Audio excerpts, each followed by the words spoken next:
You have new information, you've got TSI up there.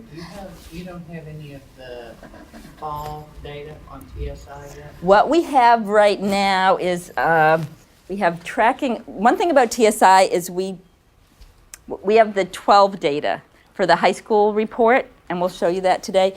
We do not have the 13 data. We do not get high school grads from TEA usually till the March after the students graduate. So we don't have the spring 13 high school grads even in the building yet. We don't have that data.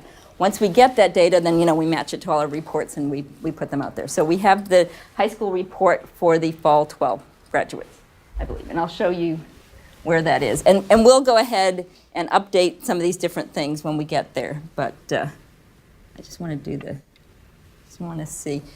This is something we'll be sharing more with you, but this is just sort of a regional summary about students from high school to college. We put that in here, but we're going to get into an ISD level report, as I mentioned earlier, with this. And then the TSI report, we have this is older data, but we show a lot more detail here in the regional portal. Again, we'll have this new, we color code everything for regions, so you can see different groups here.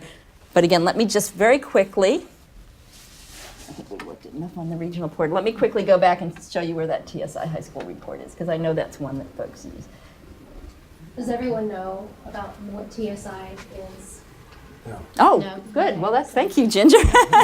That's a really good question. That's something. I came from K-12, and when I got here, I was like, TS what? Okay. Thank you. We just assume. I've been working with this data for so long. TSI stands for the Texas Success Initiative. And you may be hearing more and more about this because there's some information in HB 5 talking about student readiness that links back to the Texas Success Initiative. So TSI, it's actually the legislation itself is called Success Initiative, but it's become the Texas Success Initiative. If you actually go into the legislation, that's what it's called. Texas has had Success Initiative legislation since 2004, which basically says that students entering college need to be assessed for whether they're ready to enroll in academic college level courses.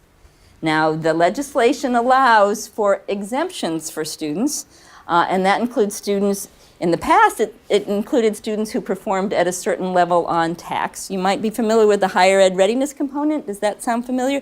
That tied in to the TSI. Students who met that higher ed readiness component were exempt from having to be assessed in some cases when they got to college. And we also have exemptions for SAT and ACT. There were exemptions written to legislation a few years ago anticipating end of course. They were built in for Algebra 2 and English 3. And now we know we aren't going to have those tests for a while, and those are voluntary.